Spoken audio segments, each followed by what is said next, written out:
Right. We are doing the very requested, highly solicited Vegeta stream. And let me make sure that we have all of our things in order before we begin. And then we'll be able to discuss one of the greatest Dragon Ball characters of all time at length. It'll be so exciting and we'll blow confetti and do all the rest of those festive things.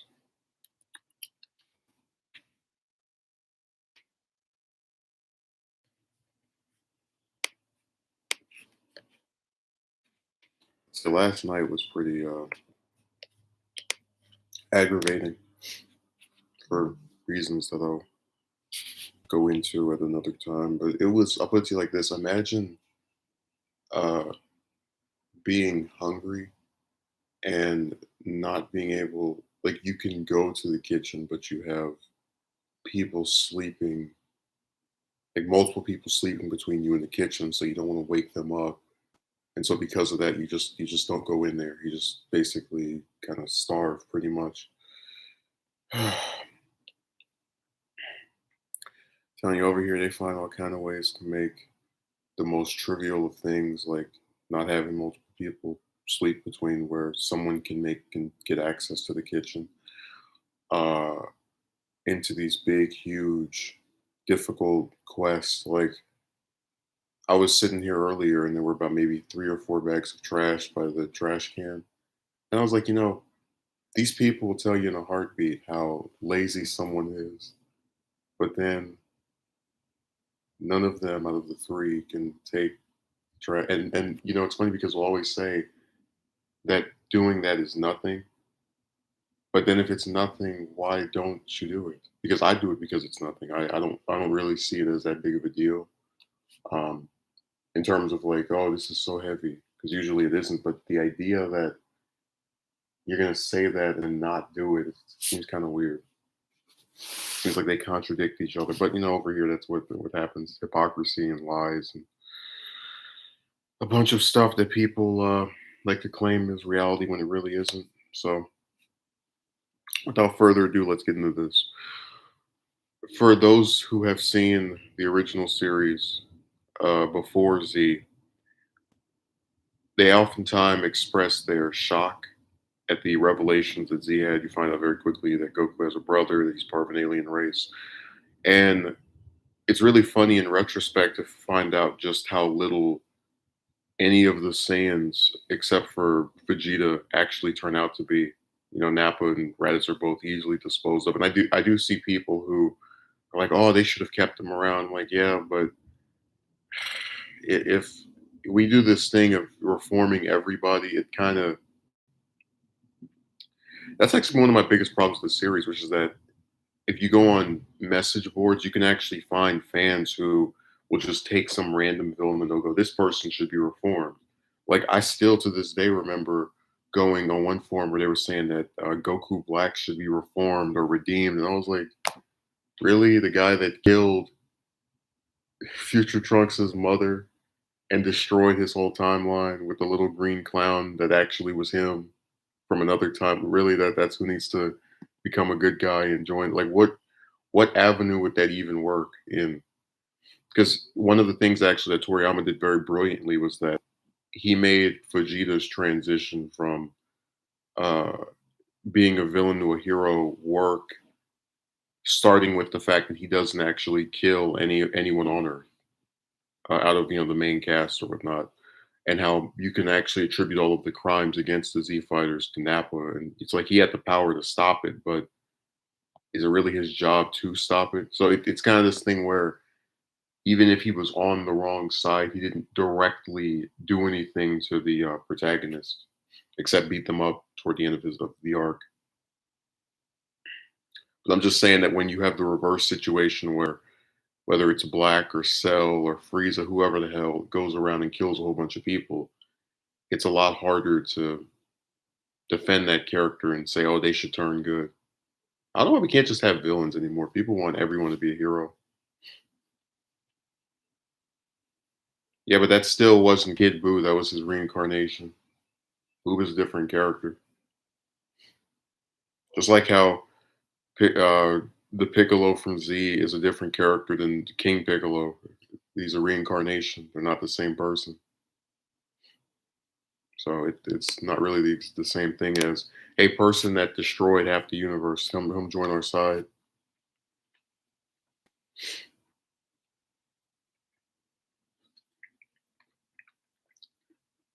Uber's been really wasted. But yeah, I do like that Toriyama employed a lot of foreshadowing with Vegeta and Nappa's role, where I think there's about maybe 20 or 30 chapters before we actually see Vegeta fight anyone, which is when he starts to fight Goku.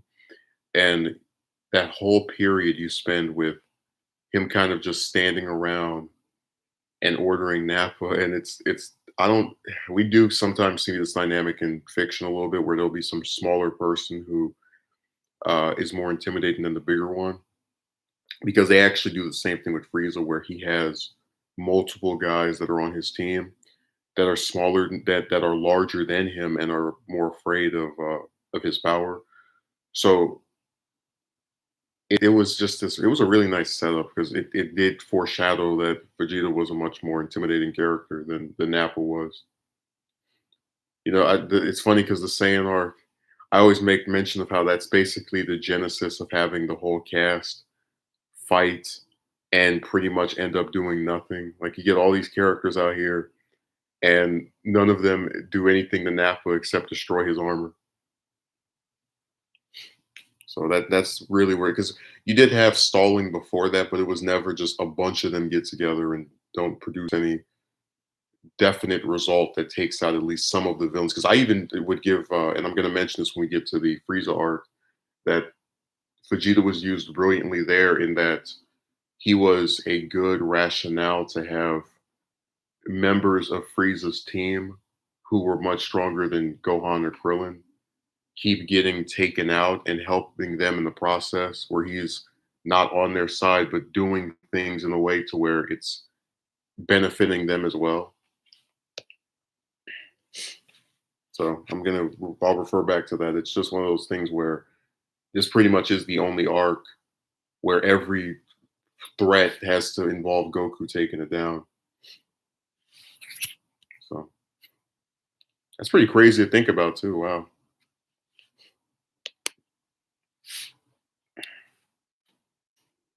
And every time I see someone say Goku is the main character of Z, I'm like, yeah. Try watching it and thinking about who gets the most screen time and who actually does stuff the most. But whatever. We can't just have an ensemble cast. It would be too difficult to admit that. What else was good? Oh, the Great Ape was really nice because we hadn't actually seen the Great Ape in the manga since I think the Pilaf arc. Wow, because the tail got cut off and Goku doesn't transform again, as far as I can remember.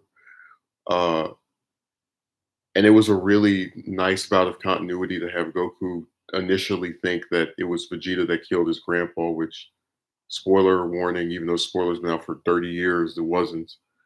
I don't know about that envoy, but whatever. I said one of the greatest. I'll leave it at that. I'll put him in the top five, but you know,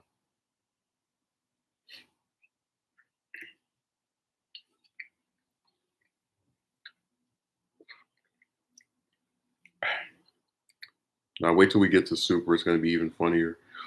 Um, oh, and then his fight against Goku, Gohan, and Krillin is basically the last time that a group team up actually defeats the main villain. Like after that, you don't really get and that's what was so frustrating about Frieza was that they had all these characters fighting him, and then the one that's pretty much been out of the entire arc up until that point has to show up and save the day. So the Spirit Bomb was nice to see get used. The It was just a really decent battle. It's literally the best in the entire manga of using the full available cast. Like everyone in that fight has a role. You have Krillin using the Spirit Ball. You have Gohan deflecting it and then turning into a Great Ape himself. Yajirobe cuts off the tail. So it was really nice. We would never see the whole cast use that effectively during a final battle, like, except maybe the future Trunks arc. But then again, that didn't actually take out the villain. So that arc still has the worst ending out of any arc of any of these series. Like even people who hate GT think it had the best actual ending out of any of the shows. Let's see here. I guess we can go to the Freeze arc now. So I've read before, and I've never been able to really source it, that Vegeta was intended to just be this one-off character, and you can actually see that in a lot of the early Toei productions because the movies generally, and this is why keep telling people that Z is an ensemble cast and not, oh, it's the Goku show. They generally are a reflection of who the studio presumes to be the major players. This is why Vegeta is, out of the first five Dragon Ball Z movies, he's absent from, I think, yeah, all of them except for like the first. I know the first one he shows up in is the second Cooler movie. So let me go see which one that was.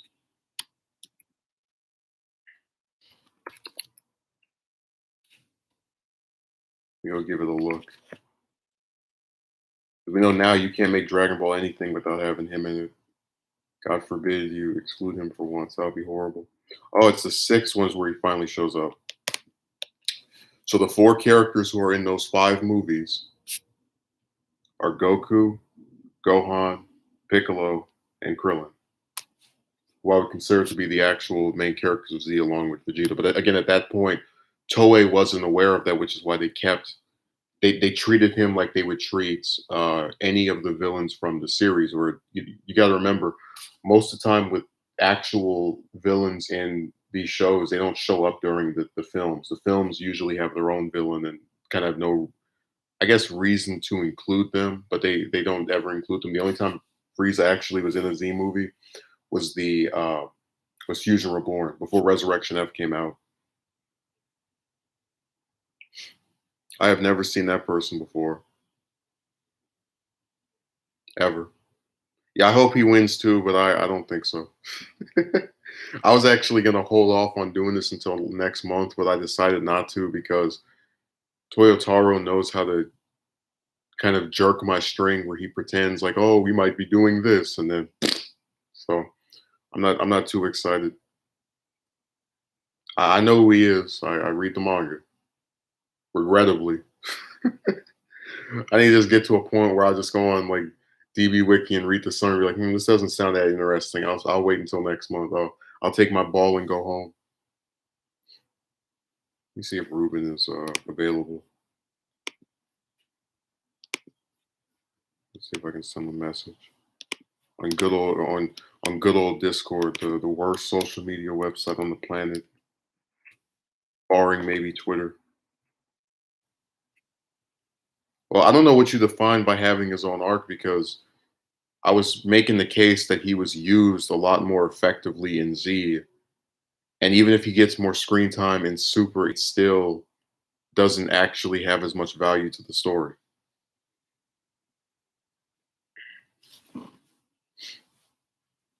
Because I was explaining that his role in the Frieza arc actually heavily contributes to the victory of the heroes in the long run.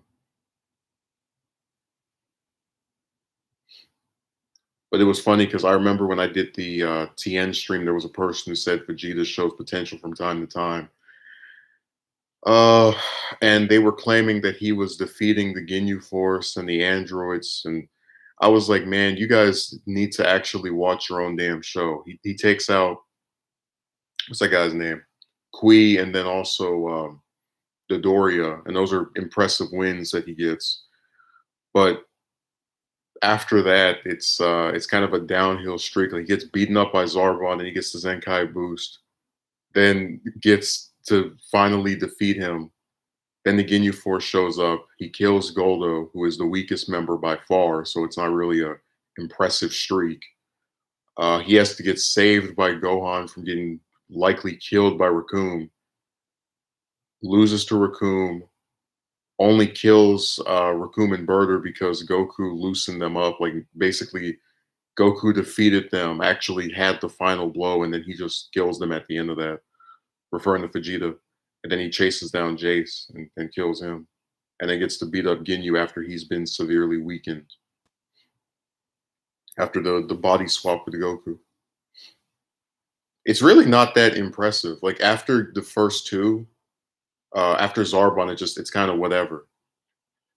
Like I was actually saying that you could literally have had him die during the Ginyu Force fight, and you kind of would be left with pretty similar results because Frieza, and this is what I want people to figure out when they talk about, they always try to make characters seem more important than they are. Frieza could have killed Gohan, Piccolo, Krillin, and Vegeta anytime he wanted. He was just kind of toying with them, just seeing what form. Yeah, I'm not in the mood for that trash. Like I said, you want to disrespect that character, you can go make your own stream. But no, he basically just kind of was letting them play around and seeing what form he could use to take them out of it. So you really could have just had Krillin, Piccolo, and Gohan. It would have been the same result. Like you don't. Vegeta is just not necessary after the Ginyu fight. Yeah, it's really a sad thing they have just this kind of refusal to admit the story's own rules. Really, the only character that actually was doing anything against Frieza, like on par with him at any form, was Piccolo. But of course, we can't let the Namekian defeat the villain that's terrorizing Namek. That would make no sense. That's why I said that I don't like a lot of the fans because they don't think critically about this stuff. They're like, Piccolo wasn't strong enough to defeat Frieza. It's like, well, neither was Goku strong enough to defeat Vegeta, but they still won as a team. I don't know why they're so lazy. They don't want it. They all of it just comes down to power. No strategy, no new moves. Nope. Worst fans on the planet by far.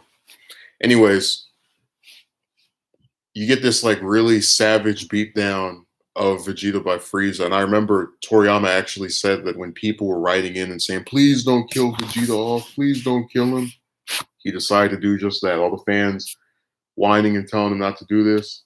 I guess I shouldn't say whining because I don't like character deaths, especially when I don't think they contribute to the story.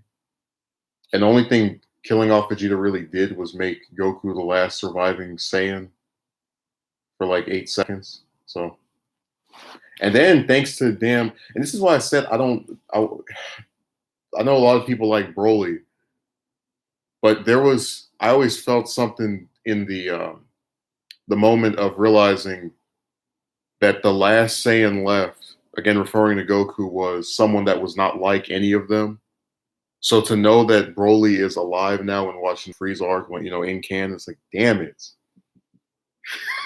They did the same. Those little stupid retcons. They did the same thing with having Tarble be alive or be a thing, and having Bardock get Super Saiyan, even though he was way too weak to get it the last time we saw him. So it's just those things where when you watch the series, you have to really suspend. Like you have to go back to that mentality of none of this stuff that comes after exists because it messes with a lot of the I don't want to say feels, but the I guess reception you have to some of the stuff that happens. So yeah, they really messed it up. They put in two new Saiyans. Tarble really is just another character that exists for no reason, and I wish they had just kept Broly non-canon. I don't know why they had to declare that film was canon. They could have just done what they did with the Z movies. People still like Janemba and will acknowledge that he's not canon. So, are cooler. Right? You get the point. There's a lot of characters from movies that still have high reception despite not being considered to be a part of the main story. It is what it is. They have Vegeta come back to life all the way toward, I'd say, the middle part of Goku and Frieza's fight. So when Goku's transformed into a Super Saiyan, and I always hated how underappreciated that moment is because he comes back to life. He sees Goku. He gets to finally see this Super Saiyan that he spent all arc claiming that he was. uh, and they get like maybe one or two words in. He tries to attack Frieza, gets teleported to Earth. It was a nice. I really think a lot of people kind of ignore that moment, but it's just nice to see the character who is supposedly always thinking about himself so happy in the moment to see someone else get a form, because you really don't see that side of Vegeta ever, and especially in the earlier part of the series, or I guess throughout most of Z, where he's happy because someone else has power. It's not a typical emotion for him. So that was him being all, I guess, patriotic toward the cause of Saiyans.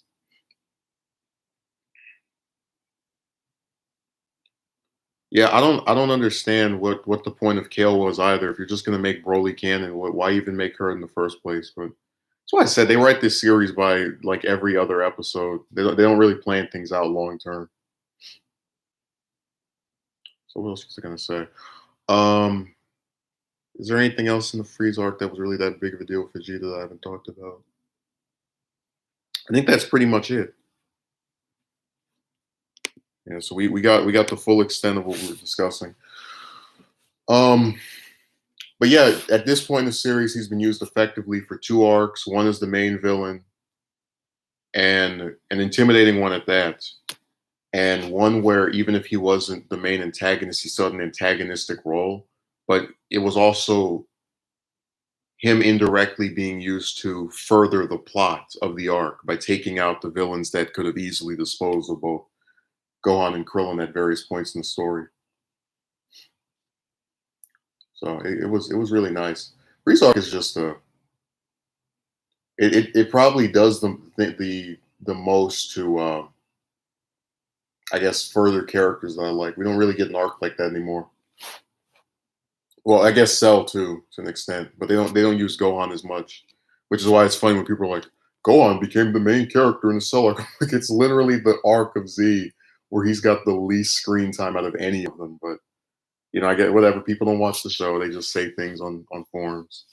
Who cares about screen time or actually being able to contribute to the plot? It's funny, him and Goku had the least screen time out of probably any of the Z fighters that aren't Shiatsu and Yamcha. Like, God, I don't understand fans at all. They just say stuff.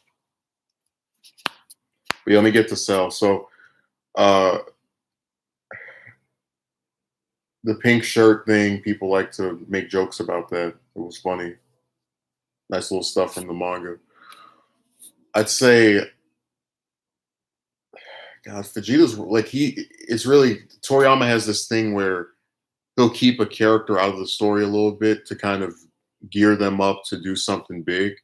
So when he doesn't show up with the rest of the, I don't want to say the crew, but the Z fighters to go and fight the androids, you can kind of tell that they're good. That something there's going to be some kind of action they do with him. Like at the nick of time, he's going to show up and actually. And this is really, I've even seen some people who argue that this is like the peak of Vegeta. That after this, it's just like this downward spiral. And I kind of have to agree with them to an extent. So he shows up, he takes out 19, saves Goku. Um, this is the last character he actually kills in Z, or actually defeat. Because a lot of people do this thing where they like to pretend that you can't just beat somebody, you can't just win. You have to kill them as well. And I don't necessarily agree with that. Um, but it's the last character he beats in Z. And from that point onward, he becomes basically the Piccolo of the of the Android arc, where they basically use him as like a stalling tactic for the supposed main person to actually save the day. And it's really frustrating because, as we've spoken on here before, 19 and 20 were meant to be the main villains of the Cell arc, and then the editor didn't like them, so 17 and 18 were made. The editor didn't like them, and Cell was made, and the editor didn't like Cell's form, and so he was able to transform that option, or that was created after the fact. They they just it was a bunch of stuff happening, and I guess what's so disappointing is when you have an arc where there's multiple villains, And I guess if you want to not say 17, 18 are villains, in retrospect, you can say that. But you've got three villains in 1920 and Cell, just out in this arc, that are indisputably evil. And you only let Vegeta take out one of them. You let one of the androids kill one of them, which is when 17 kills Jiro. And then you have Gohan take out Cell. So it wasn't like the Freeze arc where there were just a bunch of roaming antagonists. That's why I like villains with armies, because a lot of times it can make characters who are not intended to beat the main villain still actually do stuff, or in the eyes of fans do stuff. Because I even said before that Krillin had a pretty big role in the Cell arc as a main protagonist that gets overlooked because he doesn't participate as much in fighting. So it's just this thing where when you do the same with other characters, it's a lot more noticeable for them because he had the same sort of situation in the Frieza arc. There were just less people around. It was harder to say he's not the main character. It is actually the da, da, da, da. So that's the reason why that happens. Um, what else am I going to mention? Oh, but it is nice to see that little period of 20 by himself and how he's just so overwhelmed by all the Z fighters, and it's mostly Piccolo and Vegeta just kind of messing with him. So it's a nice little, because we don't ever get to see Goku removed from the story and the main character and the rest of the cast on top, like actually being more threatening than the villain. You know, it's like throughout uh, all of the original series Z, all just any of it, it's usually, if they're on top, it's with Goku. If he's not there, it's like the world's in peril, and they've been doing that for a long time, and it's really annoying. That's why that moment is still, even if I've seen it a bunch of times, it still feels fresh because in the grand scheme of the series, we've never really had anything like it since, where the antagonist is the underdog and so outclassed, and all of the characters surround him, and it was nice. But yeah, he gets to his lab. 17, 18 get activated. Vegeta's fight with 18 is really funny because you get this villain supposedly introduced, right? And the entire fight, it's the supposed hero who is killing people. Like when they go and fight each other. Vegeta's blowing up all these different things. You see all these people getting murdered, but he's the good guy. It was a really clever thing by Toriyama to have that visual, because sometimes there's things you can't tell when you don't have visuals, and that was actually a really clever idea to show that the androids weren't the ones just going out randomly killing people. It was actually one of the heroes, or the anti-hero, or whatever term you want to use to describe him. But yeah, she toys with him. He gets his arm broken. Um, Goes and sulks off and kind of vanishes for some chapters and episodes. Then he gets to the time chamber where he pretty much is just there. And it's funny because there's this thing about the Android saga where you have fans who say it's dominated by characters doing stupid things, like, oh, why didn't Krillin turn 18 off, and why didn't Piccolo not use his energy to charge when he was fighting 17, and why didn't Vegeta kill Cell? And I'm like, well, it's called convenience for the sake of the plot. Because it's like when you get to the part of the Android arc after Cell is introduced, it just starts kind of like on a downward spiral, because you've got this villain who's trying to reach levels of power, and they're trying to make other characters seem like they can do it, but then they can't let them win because that would make too much sense. So it was funny to kind of watch. Like, I just always remember that Krillin killed a version of Cell, and then Vegeta just let the much stronger version turn into his final form. And it was really cool to see Vegeta just dominating second form Cell. But they have to move the plot along, so he has to now suddenly not. And it was believable to think that he wouldn't care about saving the world at that point. But it wasn't believable to me that Trunks, who was pretty much the same level of power, would just be like unable to stop the transformation, basically. So Vegeta gets whooped after that.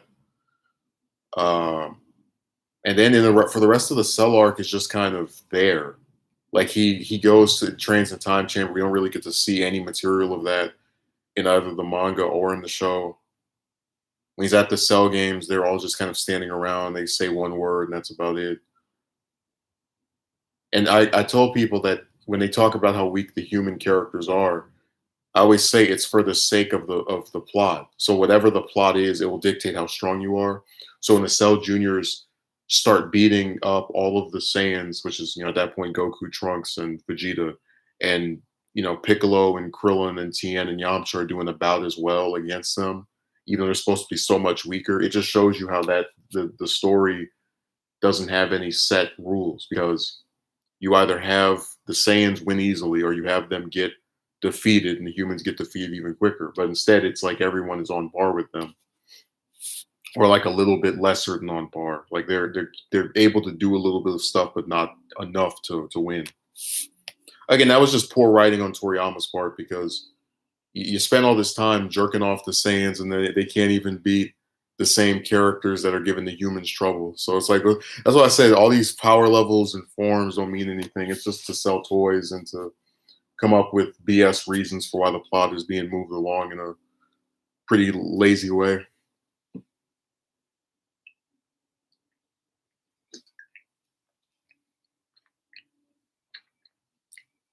So people will keep sitting there going, "Oh, the power levels." Yeah, they didn't save them that time. Um, the moment where Trunks actually gets kills pretty decent, because it allows Vegeta to, go into his rage mode. And I always said that one of the things I don't like about Super is they took rage, which was something that was exclusive to Gohan, where you get a power up from being angry. And they basically just started handing it out like candy. They gave it to Goku, they gave it to Vegeta, they gave it to Goku Black. I was like, this is really stupid, because that was an exclusive thing for that character. And we know it was because in this moment toward the conclusion of the Cell arc, you see Vegeta get angry and he still gets whipped. Like, yeah, the blasts are cool and it's this nice iconic moment for him, but he still can't do it. He doesn't. We don't, as far as we know and can tell, he didn't get any power, or if he did, it was very small. And he had been angry during the fight against Goku. He had been angry. I'm pretty sure when he was fighting Frieza as well, and it didn't make a difference. So you can get as pissed as you want, but it's not going to actually save you. The only character before Super that, when they got angry, got powerful or stronger, was Gohan, and they just took that and made it everybody's thing because they're too lazy to use that character and apply by those same rules. So it's a nice moment for him. And of course, the main reason it exists is so that there can be a believable reason for the final fight to not just be Gohan one-shotting Cell's supercharged perfect form. And it was funny because a lot of people will say, "Oh, Vegeta saved the day during the Cell arc, because if he hadn't have shot Cell in the back, Gohan wouldn't have been able to win." It's like, yeah, but if he hadn't have jumped out like an idiot and allowed Cell to, I mean, that whole scene is just so contrived. Like they have Vegeta get so angry over his son, he's ignored the whole arc, which is fine, whatever. And then when he gets knocked to the floor, we're supposed to believe Gohan can't deflect that blast or didn't see that coming. I mean, it's just so contrived. Again, for the sake of making the final fight appear like it's a non too easy thing.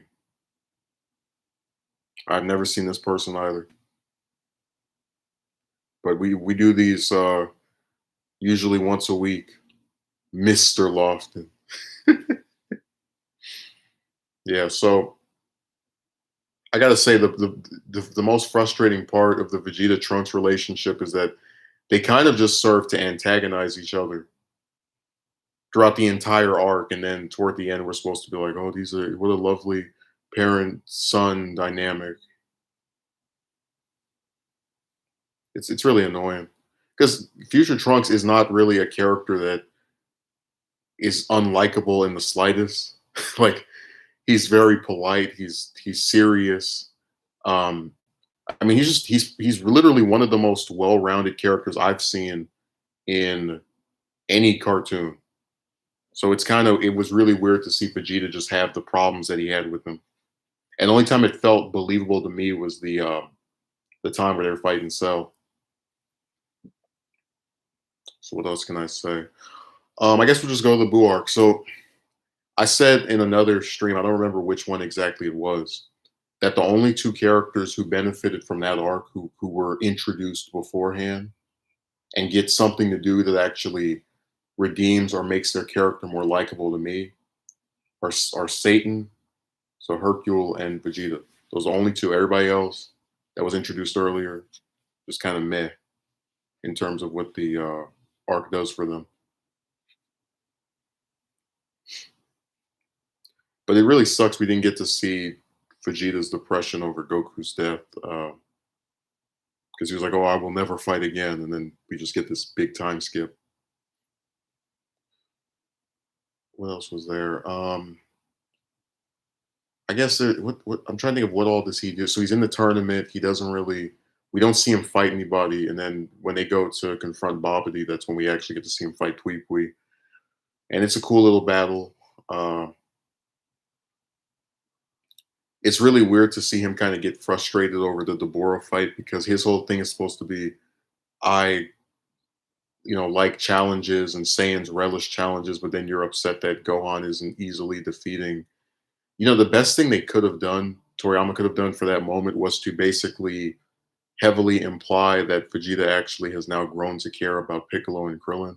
Because remember, they got turned into the as he called it, the bird statues, and that he wants to take out the Bora to save them because of the friendship they have, or not have him directly say it, but just kind of imply it. Because I know that in his character, you're not going to really see him just admit things like that, even though that's one of the reasons people like the Majin Vegeta stuff.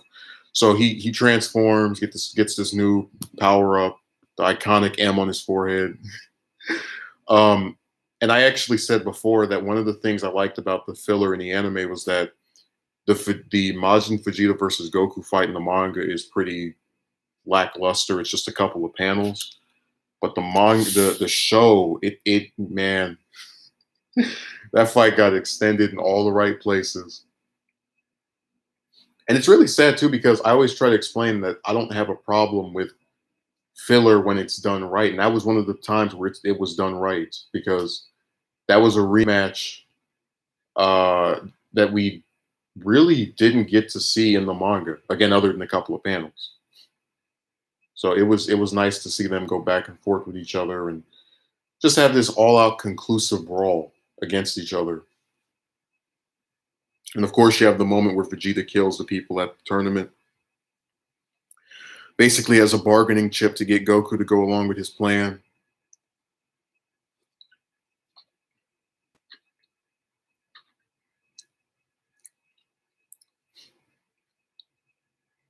And it was funny to watch. Babidi kind of be surprised that Vegeta was still able to retain so much control after supposedly being caught under his possession, which was inaccurate. Um, yeah, the Vegeta versus Majin Buu fight is fun because I said before they should have had Vegeta kill him when he did his self destruction, and then they could have had Babidi, bring him back with the Dragon Balls. They could have had Deborah as the main villain. There were a lot of different avenues for that plot to go in. I've actually seen one person who said it would have been a hell of a surprise if Vegeta was the main villain of the Buu arc. Like he goes and kills Buu and just becomes the main antagonist because it would have allowed all the other characters to team up against him. And it could have ended with, instead of him getting blown to pieces, actually seeing the error of his ways and reforming after being smacked down basically. Um, there's a lot of stuff that could have happened with that plot, and we've never. What I hate is that when it was just before Super came out, you had the original series, which Vegeta was not in, Z, and then GT, and in both series that he's in, Z and GT, he's the main one getting possessed by a villain, and it's like you're going to take the one character who was a villain for, besides Piccolo, of course, and just kind of keep having him get jerked off by the antagonist as their puppet to use. It was just kind of annoying. Like I just, we'll get into that later. What the baby arc did with Vegeta, where they pretty much wrote him out of the story. So he has this really nice destruction, very impactful, beautiful scene. Again, it should have killed Boo, and it would have made it even more wholesome because he actually took out the main villain for once, and not for himself but for others. But instead, he takes himself out. He's pretty much erased from the rest of the arc, and we don't see him again until after everyone is dead, other than what Goku. Not yeah, he got brought back. Goku, Tien, uh, Dende, Hercule, Gohan, and then also the kids and Piccolo. Um, they screwed up Vegeta. We can do a fusion stream eventually, but the biggest thing I loved about Vegeta was it was Vegeta recognizing we can't win, and that's or sometimes when you can win, you have to make sacrifices for to save people you care about. And when they put that stupid retcon in Super about, oh well, this fusion isn't permanent if you're not a member of the Kais, that was a really dumb idea.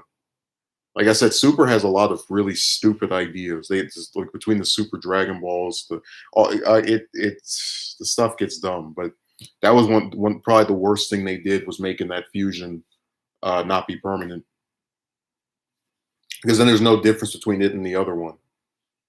So, and then ironically after that they made Gogeta canon.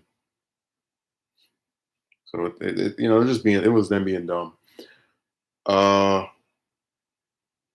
what was I gonna say? Vegeta against Kid Boo's kind of cool.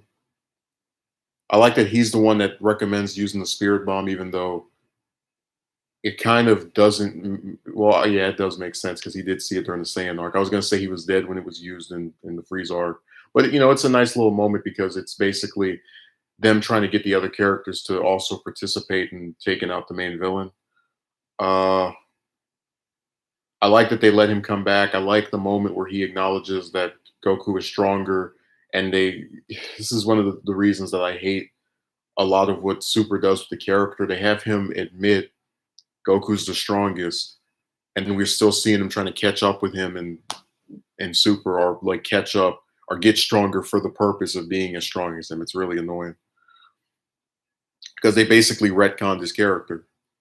And there's no getting around that. He says Goku's stronger, and then he's like, still, you would think that moment didn't exist from the way they treat his character after. That's why I said that a lot of times when people make sequels to stuff, they don't know how to just keep what was left over in the plot. So they try to rework it to where you basically are now stuck with the Vegeta from the Cell arc mixed in with a little bit of what he did in the Buu arc. It's really annoying. But that's them, relying on nostalgia again. So all in all, one of the most important characters of Z. Like I said, I consider him one of the 5 main characters of Z, along with Goku, Gohan, Piccolo, and Krillin. So he just overall really, really decent role. And it's a downward spiral after that. So let's go through GT. He does nothing in the first arc, which is the where Shadow Dragon arc, not the Shadow Dragon arc, the arc where they're going around looking for the Black Star Balls. In the Baby arc, he gets possessed by Baby after having a pretty cool fight against Gohan, and that's actually one of the frustrating parts of the Baby arc, is that only when the person he's trying to possess is fighting him do we actually see that character get a lick of screen time.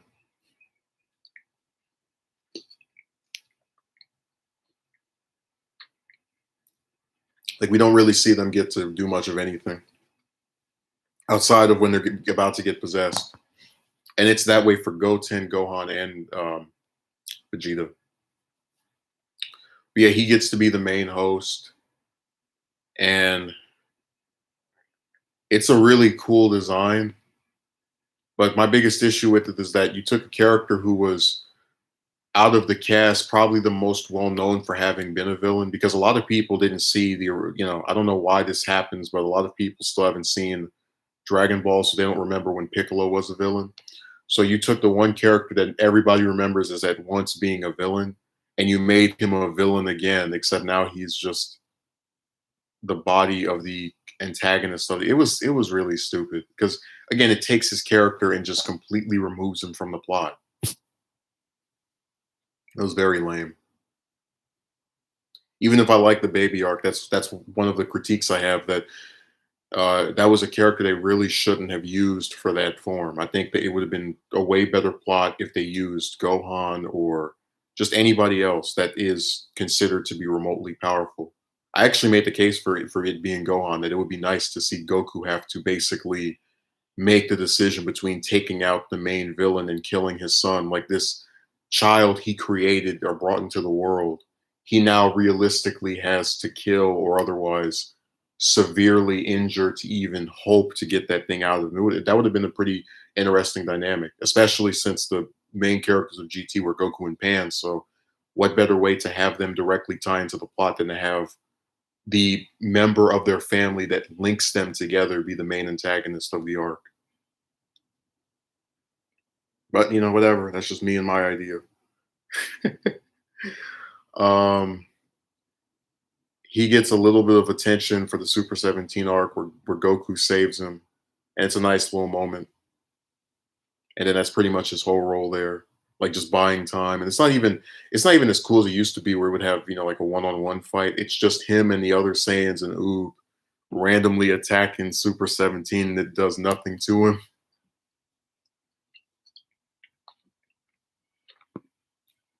So it was pretty lame. What else can I say? After that, however, we get the Shadow Dragons arc, and that's actually there's an episode where they basically go into Vegeta's feelings on Goku, where he's like showering, and it's really just kind of a clip show, but it does a decent job of setting him up as wanting to participate.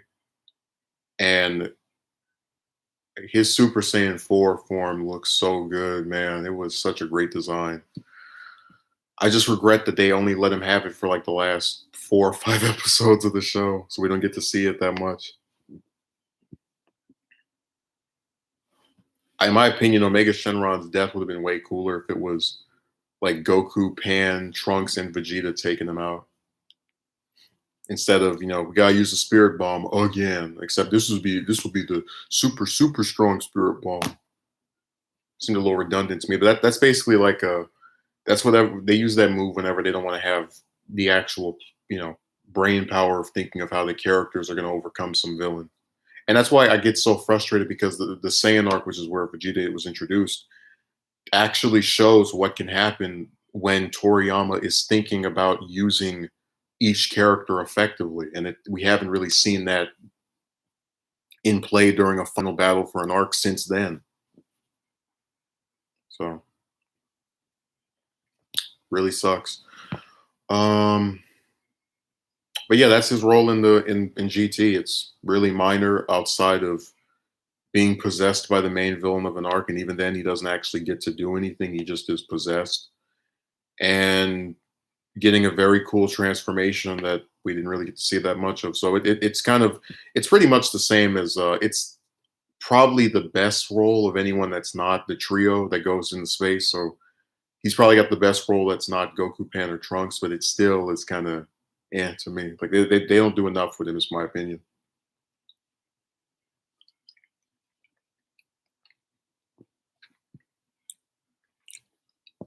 Which is really a shame, because there's a lot of stuff they can do that they choose not. Like they could have had him fight a shadow dragon. They could have had him if he wasn't the one baby was possessing, interact with whoever was there's a lot of stuff they could have done with Vegeta, because he has pretty interesting dynamics with most of the cast. But yeah, let's get into the next part of the story. So Super Battle of Gods.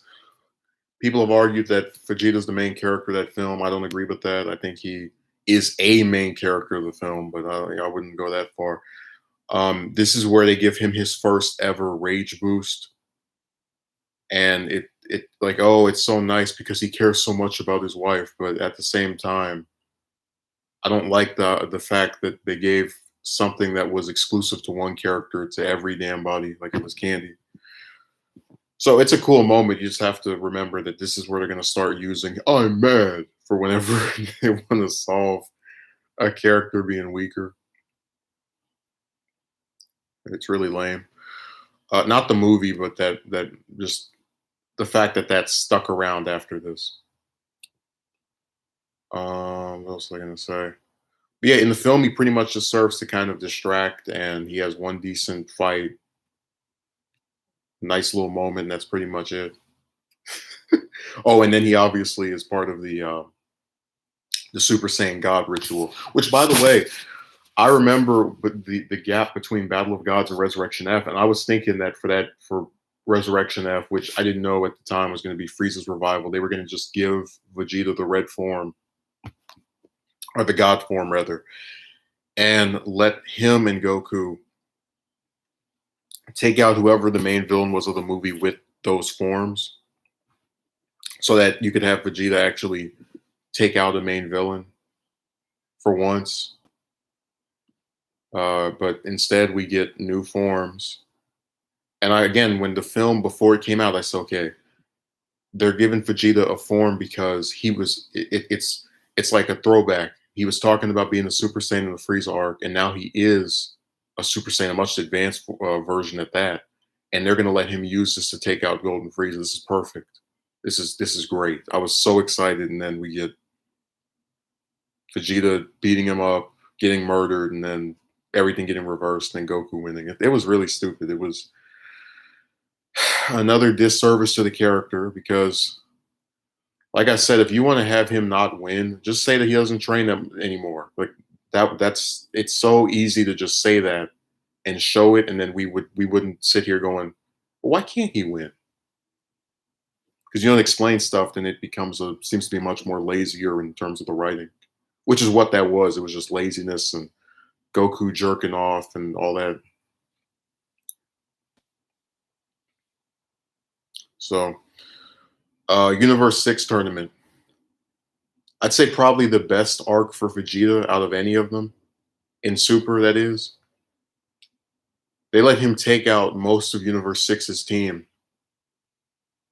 So that's Kaba, Magetta, and no, that's Kaba, Frost, and which one was that? Magetta, I think, yeah. Because I think it was Goku that took out Botamo. I have a hard time remembering the names of Winnie the Pooh and the and the Transformer that were there.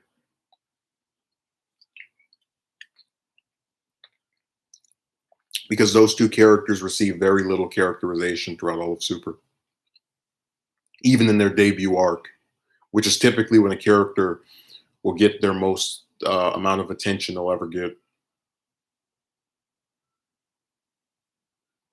That's why I said, like, I get frustrated when people do the little, oh, it's just a common thing in Dragon Ball for a character to not do much after the first arc. I'm like, no, that's not. Because Gohan had a major role in every arc of Z, and so did Piccolo, and so did Vegeta. And if I guess you could say the same for Krillin. I'd say the Buu arc does diminish them a bit. But my point is, those characters are part of a league of having continuous focus put on them. And it's just such a shame that the fans don't seem to be able to recognize that there are certain ones that have that distinction. But hey, they don't watch their own show. They just write stupid stuff online. Uh, the best thing to come out of the Universe 6 tournament for Vegeta was his relationship with Kaba.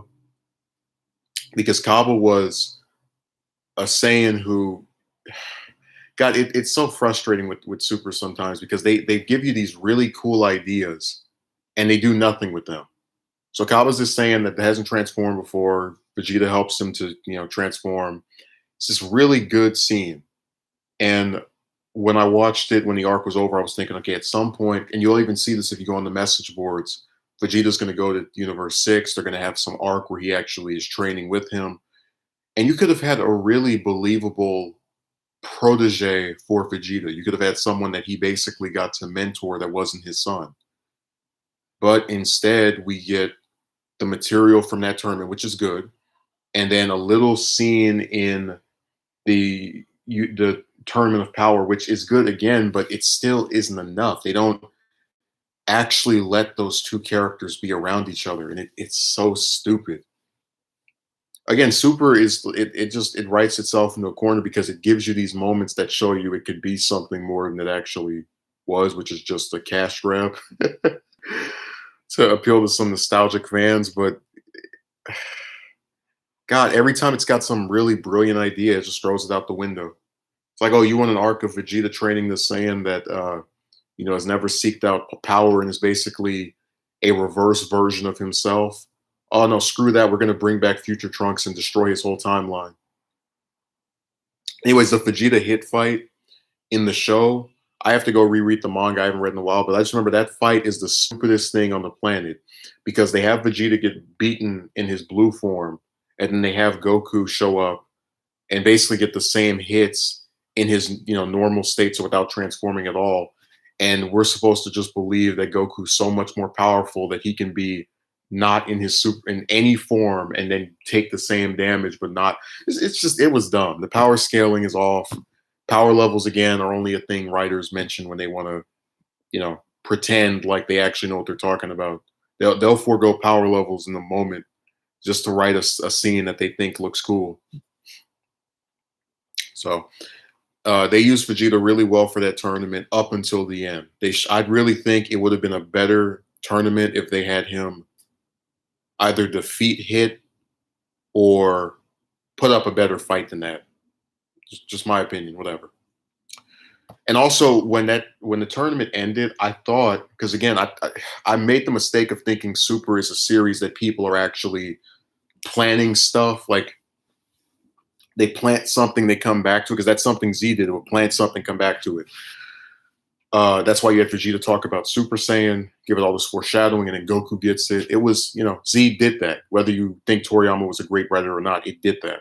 So I was under the impression that they were going to have Vegeta have a rematch with Hit at some point because they let him get taken down very easily, and he gets to see Goku win. So I'm thinking, okay, they're gonna have some rematch. Never happens. Again, another fight, another matchup that the Tournament of Power wasted. The Tournament of Power really wasted Hit, but that was something that definitely got thrown to the wayside. Hit's probably the only character from Super I would do one of these on because he's another person that is just so wasted. I mean, the best design out of probably anybody from Super that isn't like, oh, let's take Goku and change his skin tone and call him a villain. He was really wasted, and I don't mean drunk. But yeah, let me get over to the what other arc is there? Oh, to the Future Trunks arc. So I like this the concept. Trunks comes back. He's now with a version of his dad who is not like his dad was in the Cell arc because Vegeta in the arcs after Cell is very different from the arc of Cell in that he's now known to care about the children he creates and the woman that he is with. It's a very that concept is very nice. Um, but in execution, we get one little fight of him and Trunks training together, which is cool. I liked it. I think it was a good moment. But I said before that one of the things that cripples the series is that they won't let characters actually train anymore. We don't really get to see them together. Because one of the things I liked about training was it let people be together and fight together under a realistic circumstance that allowed them to act like the characters we knew them to be. and you basically just kind of have a little, you get a little piece of that, but you don't really get to see much of it at all anymore. It's just if someone needs to be stronger, we'll make them stronger. It's not anything that's actually thought out or methodical. Because a lot of Gohan's screen time in the Cell arc comes from training. Like if he's not at the tournament, he's training with Goku. So it was a really frustrating thing.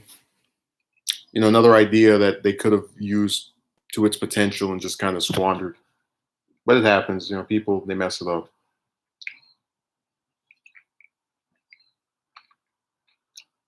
So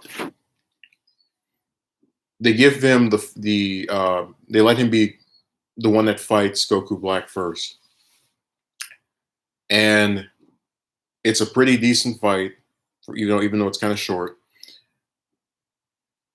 It was, God, what's a good way to put it? The start of the arc works really well for a lot of characters, Vegeta included. And it just starts to spiral into this downward nothingness afterward. So when they get back and they start, because they went back to the past, or back to the past, they went back to the future. I know people love that movie on two different occasions, and they don't really seem to train in between. They bring sensu beans. They revive the Mafuba, which is this move from the original series that basically didn't amount to anything there or here. It's just a stalling tactic that gets brought back for the sake of nostalgia. And I gotta say, the best moments for Vegeta are probably when he's fighting Merge Zamasu and him and Trunks fire off the Gallic gun together. The final one of Vegeta's moves Trunks learns, and they fire it off together, and it's really cool. It's really nice.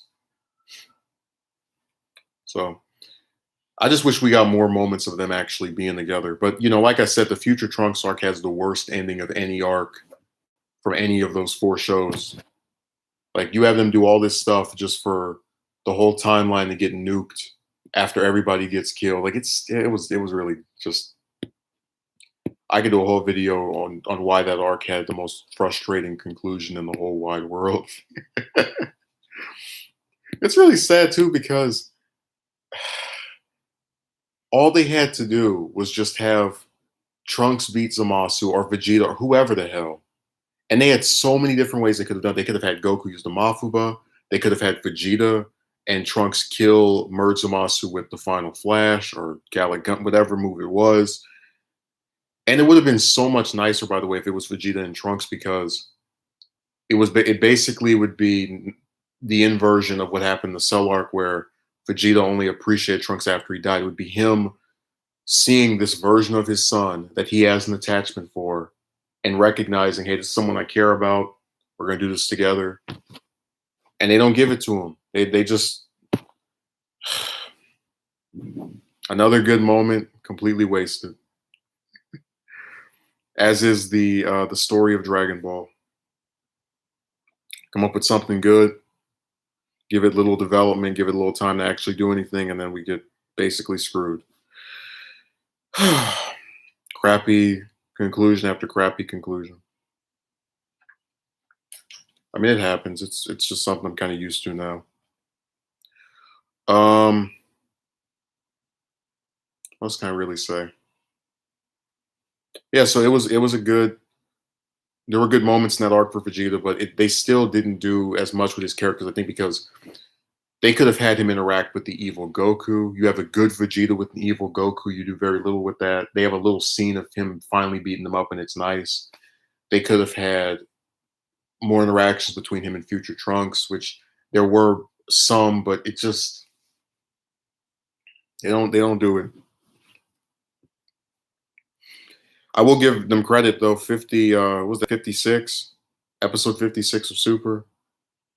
Which is whatever episode where it ends with Vegeta getting beaten by Goku Black, and then Zamasu coming out of the sky and going, "I was the one who wanted to kill Goku." That's still my favorite episode of all of Super, because it's a really decent fight, accompanied by some very nice scenes from earlier in the episode where you see Vegeta bring back all of this food from the main timeline for the people in that time. It was just all around a really decent episode. Like I really liked it still, even for as bad as that arc turned out.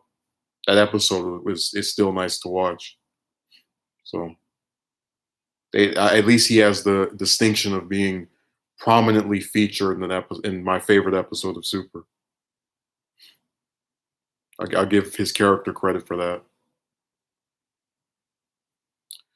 So we're now down to our I can't even say our final arc because we still got the whole tournament of power, we got Broly, and we have the Galactic Patrol prisoner arc, which is still ongoing as of the time of the stream. But I'd say the universe, the tournament of power or the Universal Survival Tournament, it's probably the first arc of Super that doesn't treat Vegeta like a main character in that it actually took a breather from him and it was kind of really pushing the Goku Gohan dynamic. That's why you had that. I don't know if you remember, there was an outro where at the end of it, Goku and Gohan rushed toward the screen. It was I really liked it because I thought they were going to finally do something with Gohan because for all of Super, he had basically just been sitting on his couch like me. But instead, we kind of just, we get to see Bra get born, and it's that paternal side of Vegeta that I think they do more with in Super than in Z that I like. I just wish there was more material for it, and that a lot of the other stuff with his character wasn't regressed. Like I'm glad they kept that dynamic of him caring about his family. I just wish they would keep other parts of the character we saw at the end of the Buu arc, like him not being obsessed with being better than Goku into the fold. So it really sucks that they don't use that part of his character anymore, unfortunately. Let me see what else is here. Uh, yeah, they don't really spend much time with a lot of that stuff. Like they'll give you some good ideas, but then they just kind of play around with it. Okay, so he gets a really cool fight with Universe 9, which is that werewolf universe where they take them out. And someone actually made this point that determinative power pushes this idea of teamwork. Like the team that, acts together is going to win. But then all the fighters who stayed, like out of the final five fighters, the only one that actually tried to be part of a team was Gohan. So basically, it kind of is a self hypocrite because it tries to say, oh, you need your whole team to win. You need to rely on your teammates. And then we actually don't see that from who stays in the longest, unfortunately. And we basically are like conned pretty much, which sucks.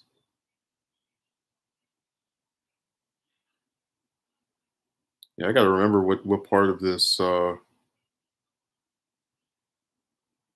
that I was able to see. And let's see here. Man, I just remember Vegeta fought a whole bunch of random people. Like, God, I literally have to recall who he was fighting. Oh, now I remember the Jiren fight. They do have him fight a couple of people from Universe 6, Batama and Magetta, because he was trying to attack Hit for beating him in the previous tournament. And if there was ever a time to not use characters that admittedly were getting very little screen time, it was then because Hit he was getting pushed as the main guy from Universe 6 before the Saiyan broads came around.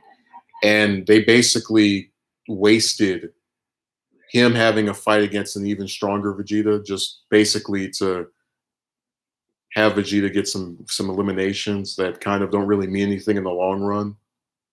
Like the fight between Vegeta and those two was nowhere near as good as the any of his matches during the Universe 6 tournament because the tournament of power is like an episodic series. Like, oh, this episode's on this person. It's not a continuous narrative of a character overcoming their limit, and then we're not gonna, what I'm saying? There's so many people around it, it's harder to kind of appreciate that sort of stuff, which is unfortunate because I mean, it looks nice. I can give it credit for that.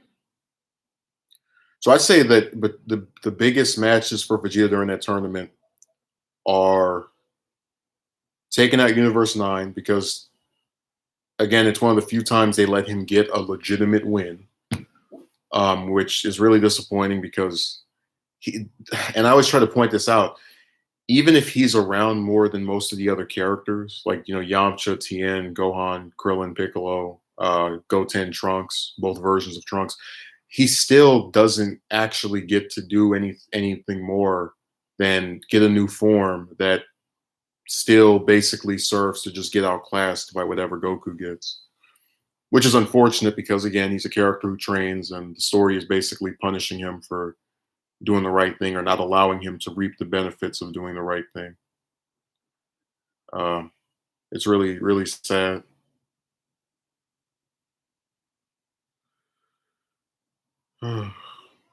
Oh yeah, by the way, they have this stupid thing now where when a character blows up, they won't let them die, and it's really dumb because the whole point of doing that is it's them recognizing, hey, I can't win by staying alive. I'm going to give my life to save my universe, save whoever the hell. And they just have them explode, and everybody goes, "Oh my god, I remember when Vegeta did that during Z," and then he comes right back, and then the whole moment is ruined, and it turns out it was for nothing. Or if it is able to save the day, it still is stupid for that to have even been something they did because again, it doesn't actually kill the character, which is the whole point of the explosion. It's basically reaping the rewards of exploding minus the actual benefits. And I like the fight with Vegeta and Top or Topo, however you want to, whatever way you want to refer to him at by. In my opinion, Topo was the best member of the Universe 11 team because he's the one that has personality and power.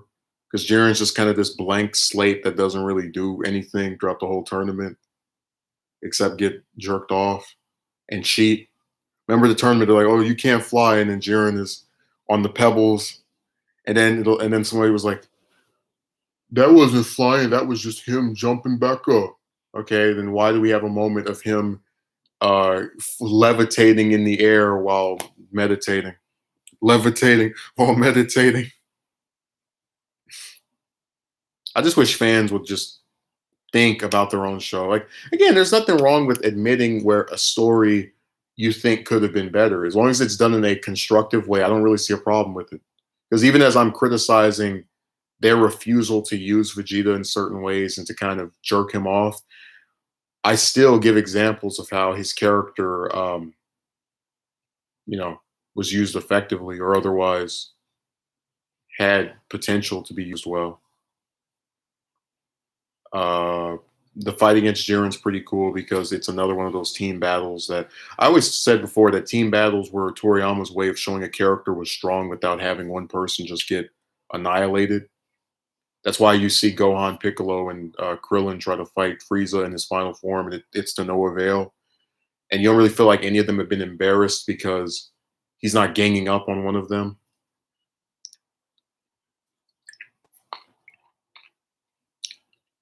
So that's pretty much what I was saying.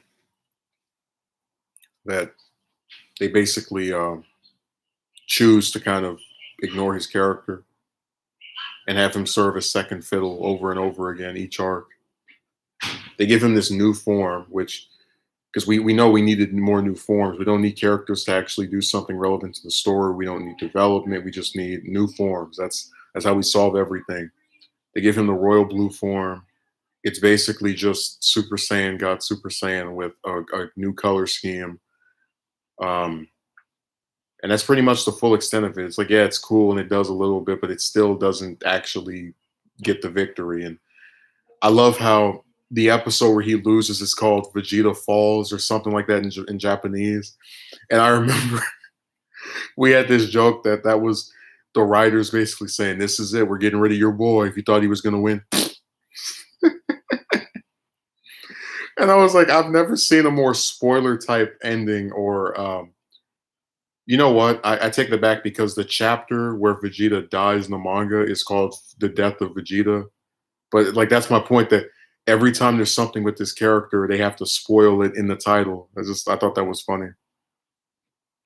Vegeta falls. That's actually the screenshot. I think that screenshots that I have for the thumbnails from that episode. He makes one final stand. His role in the manga version of the tournament, even if I think that the manga version is inferior because it's just this big rushed mess. Basically, it's Toyotaro eating his vegetables before doing the Galactic Patrol arc. It was really funny because they keep Vegeta around until the end, or close to the end. Like they just use his character better. Even if I think that's an inferior version of the arc, they do use him better in that version than in the show's version.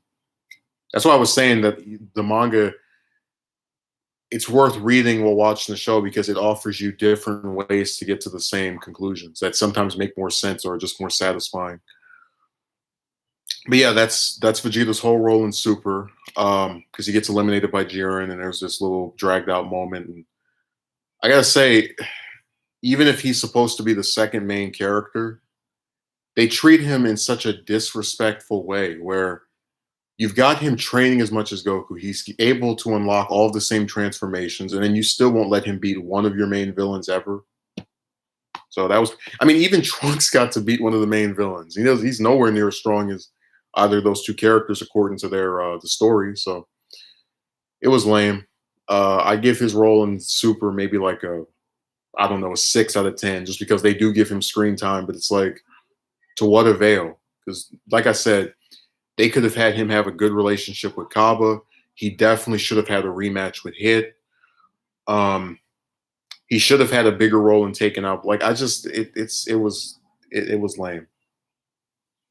There was a lot of potential, but they just squandered it, which is really sad. So the Broly movie, God, it's funny. We don't even usually talk about this film because all the characters are absent from it. I just realized that like out of all the Z fighters, the only ones who are in it are Goku, Piccolo, and Vegeta, and then Krillin in the flashback. I don't know why they kept him out of that. Whatever. People are dumb. They want to do the Saiyan suck off fest. That was funny that like half of the universe, like more than half of the team that was for Universe 7 was basically, what do you call it? Not even in that tournament. Who are these people that keep showing up? I've never seen this person before. Yeah, Naruto for me after Pain dies gets just really boring. Like I like part one a lot, but part two lags for me in that they introduce a lot of new characters, and the ones that were from part one they kind of start kicking to the back burner. So, and then the over focus on Sasuke, who I hate. Again, I could. There's stuff I like about it, stuff I don't. Whatever. Um, but yeah, with the Broly film, they let Vegeta have a decent showing against Broly. I remember someone who actually said that, oh, they can't bring in Broly because he's not going to be strong enough to fight the Super Saiyan gods. And I was like, it's a legitimate thing to say you don't think a character is as strong as the current powers of the other characters. But when you're retconning someone, you can make them as strong as you want. Like they could bring Janemba in tomorrow and he could be stronger than I don't know, a Super Saiyan God, Super Saiyan 3 or something. It's people pretending like this stuff isn't written by someone. Like there's some nebulous figure who just determines who's the strongest when that's anything but the truth. Yeah, it would. I think the movie would have been way better if they had Vegeta and Goku together, or the two of them. I know people like Gogeta, but I'm just so sick of Saiyans and fusions because every time they're on screen, they don't do anything. Like the fusions are always just there to be a distraction until the unfused characters can come up with something. Because we can't just have, for whatever reason, one of the villains get dominated so much that they just beat the antagonist easily, unless it's a movie, and even then, that still is rare. Like outside of Fusion Reborn, I don't remember fusions ever actually getting the job done, which is really sad because it's just a disservice to those characters as well. But yeah, they have him have this fusion. It's cool. It's decent. Whatever. They should have had the two of them together do, in my opinion, defeat Broly. Not kill him, defeat him, because I know people like that version of the character. And the Galactic Patrol arc, we're at the home stretch. So I like that they let him train with the Yardrats, because we don't really ever get to see Vegeta let anyone train with him. That's actually been a theme of his involvement in the series post Z, in terms of the stuff from Super, that they're basically making him more open to getting training from higher beings, or from people who otherwise might appear to be weaker or whatnot, other characters. And I got to say, his fight against Moro, so that first encounter they have with Moro on Namek is really cool. And like I said, I'm so sick of his character playing second fiddle to Goku. That's why we're at chapter, what was it, 59. I'm hoping, and I'm probably not going to get my wish because that's how Super is, that Ultra Instinct is going to fail. It's going to tank just like it did against Jiren. And then Goku's going to be on his last leg, and then that's when Vegeta shows up and uses whatever new technique he has and is able to defeat Moro. That would be my ultimate wish, if we're able to actually get what I like. Because someone was actually saying that they're basically doing for him what they did for Goku, in terms of keeping him out of the story until he's considered a necessity to like basically building him up to take out the main villain. The thing is, because I've been down the road of Dragon Ball subverting my expectations in very negative ways, I still don't think it's a done deal. Like they might make it to where they fuse, they might make it to where he shows up and gets beaten. Um, I mean, like, you got to remember, when the Resurrection F movie came out, a lot of people were thinking this is it. Vegeta's finally going to beat the main villain of something. It's so great, and it would have made the most sense for it to be against Frieza, because that's the person. It's like you have people who will say it's not his role, whatever the hell that means, to take out the main villain. Oh, Duel's finally here. I haven't seen him in a while, but you're really going to tell me it's not the role of the Prince of all Saiyans, who trains crazy as hell all the time, to take out the villain who killed all of his people, bar a handful of individuals? Like, give me a break. But like I said, people, they don't care. They just, like, screw how much sense it would make, screw how cathartic it would be. They just want things to stay the same forever, which is a really lazy way of enjoying a series, where if you just want the same thing every arc. And I was even making this point that if the series is truly going to go on forever, and we're going to have 100 or 200 chapters of Super, I don't know why we can't have other characters occasionally beat the main villain. I don't really see what the problem is with that. But they don't like anything being different ever. Even I don't remember seeing that much of an uproar over 17 winning the tournament. That was actually one of the reasons I was a little frustrated, because I think there were other characters who would have deserved that honor more than him. Like I said before, the four characters who trained consistently throughout all of Z and all of Super are Goku, Vegeta, Tien, and Piccolo. And I think, with the exception of Goku, they all got treated pretty poorly in the Tournament of Power. Part of the reason was because they didn't know how to set up matchups properly, and the other reason was that they just kind of were like, whatever. We got to suck off Goku again. We got to make sure that our good old Saiyan protagonist is able to fight the main villain. And again, it sucks because there were so many characters there to where they could have had all these decent matchups, and they just refused. They're like, no, we're good. We're not going to actually think out using these 80 characters.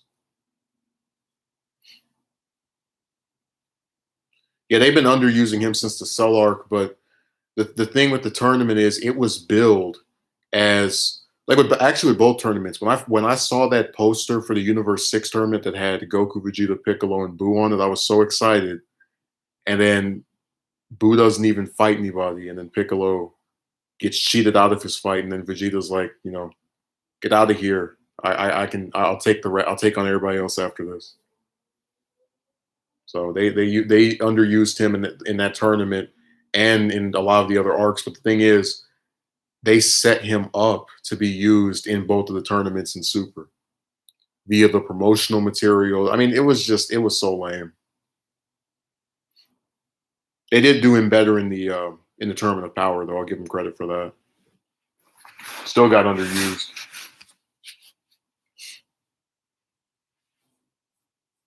Yeah, Roshi. It's really funny. It's like him, 17, Frieza, and Goku. They're the only characters I don't see people complaining about the role of in the tournament. Because I know some people said 18 got the best elimination because her elimination was to save 17. Um, it's like half the team just got complete. Like they treated Krillin like trash. They treated Gohan like crap.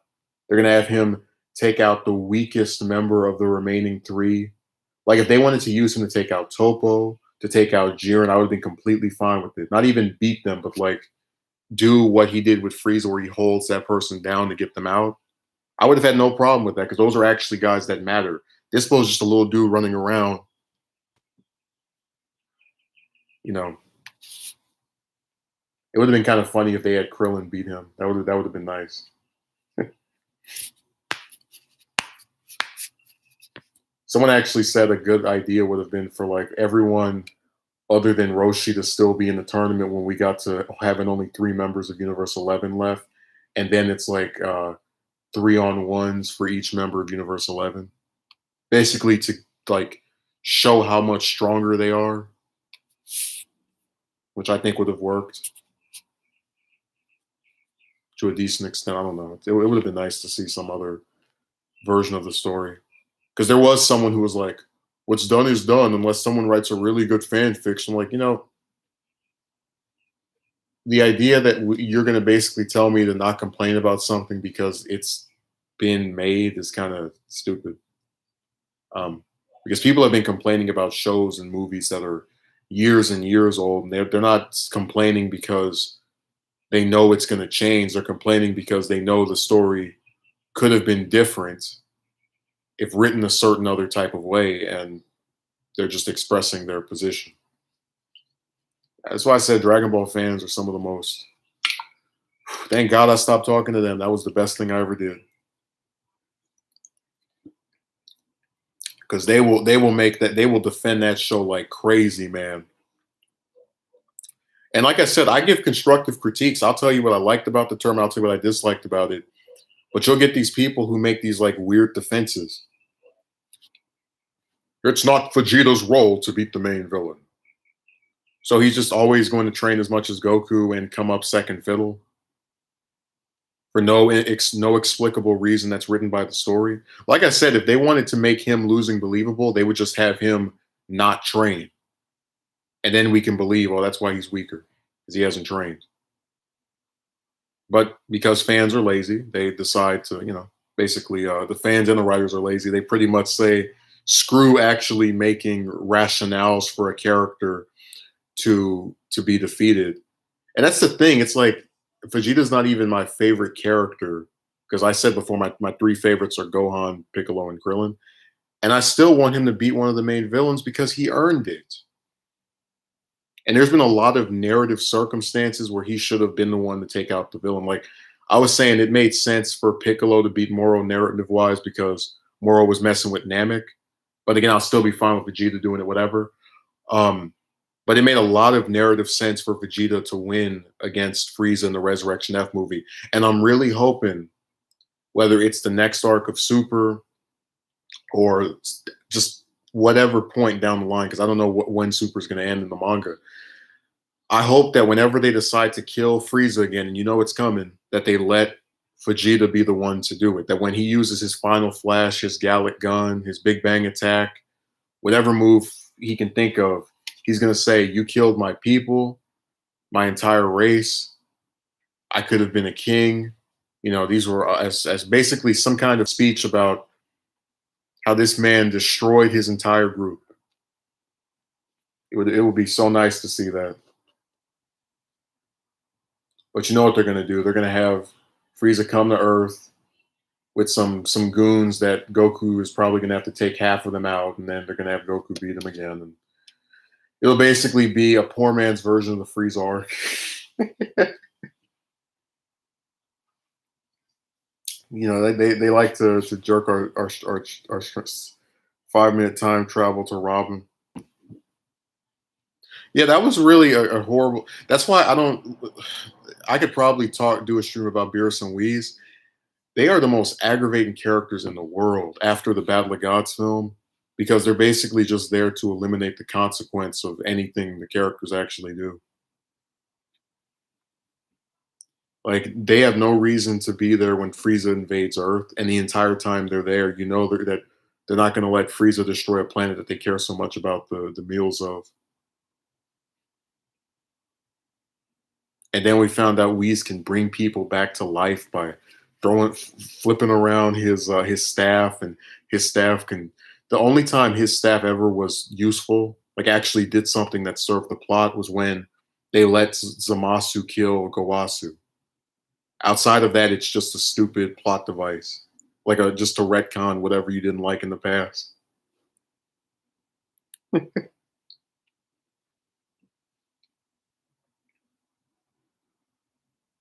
I really hate that thing. It sucks too, because I remember somebody was like, "Oh, Beerus and Whis, no, they're main characters of Super as well. They're the main characters along with Goku and Vegeta, and then they literally do nothing for the entire Tournament of Power." That's why I said the writers can't make up their minds. I mean, 16 does stay dead, but outside of that, yeah. Someone actually says the reason a lot of Americans like DBZ is because it's like American comics, where basically all the characters that die come back after a couple of years, other than Uncle Ben. It used to be the only three that stayed dead are Uncle Ben, Jason Todd, and Bucky from Captain America, and then two of them got brought back for no damn reason.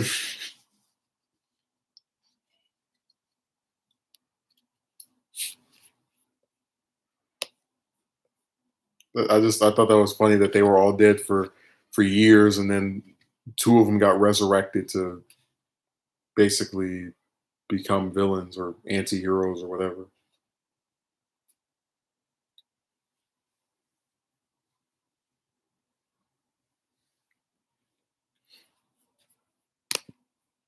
So I said I'm so done with this series because it's got a lot of good ideas. There are some nice moments, but it just doesn't stick to landing. And they've introduced a lot of decent stuff for Vegeta's character, and they don't want to really use it. Like in my ideal scenario for him in Super, after the Universe 6 tournament, they should have had some arc with him and Kaba, 20, 30 episodes, whatever. And they should have had him beat at least one of the main villains, because that's something people have wanted for a long time. And they should have had him have a rematch with Hit during the Tournament of Power, at the very least. They should have had Hit be the last person on Universe 6's team in that tournament, but whatever. It happens. They choose to not use the characters they make. The fans come up with better ideas than the writers, which is pretty ironic and pathetic. But yeah, if you have anything left to say, let me know, because I'm pretty much I think I've said all I've had to say. How can you even be invested in the story with everyone always coming back and Goku winning in the end? Well, I really enjoy a lot of the characters, and a lot of times death, like you gotta understand. I don't even know how to pronounce your name, but when it was done in the original series, right? Not Z, but the original one, the first person they killed off that was part of the main cast was Krillin. And even if we now know Krillin comes back, he gets resurrected, yada yada yada, it still was impactful because it was a random murder directly targeting him, and it sent Goku into a fury. It did a lot of stuff for his character you couldn't have gotten if he had been kept alive. And it was like that when Krillin died the second time, where at that point, the Dragon Balls couldn't bring somebody back twice, who had died before. So you actually thought that he was permanently dead, or at least Goku thought that, and that made him transform. So a lot of times, killing off certain characters can help the story because it can do stuff for the rest of the cast.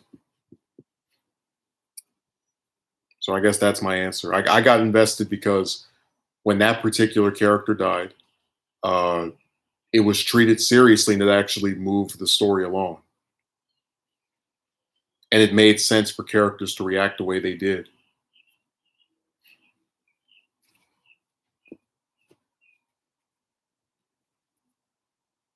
Just like with Vegeta's first death, it was important because it made Goku the last surviving Saiyan. And it was at a point where because Frieza was stronger than him, you didn't know if they were going to be able to get the Dragon Balls and resurrect Vegeta or anybody else.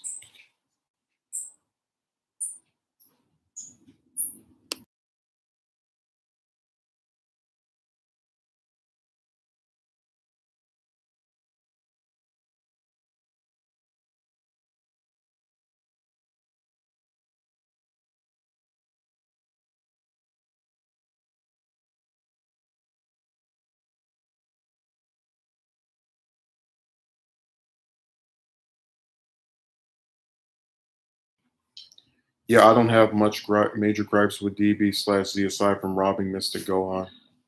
Well, even if I had gripes, I still think the series from the start to the Cell arc was really decent. Like it had issues here and there, little things that were kind of cheap at certain points, but the plot largely was good.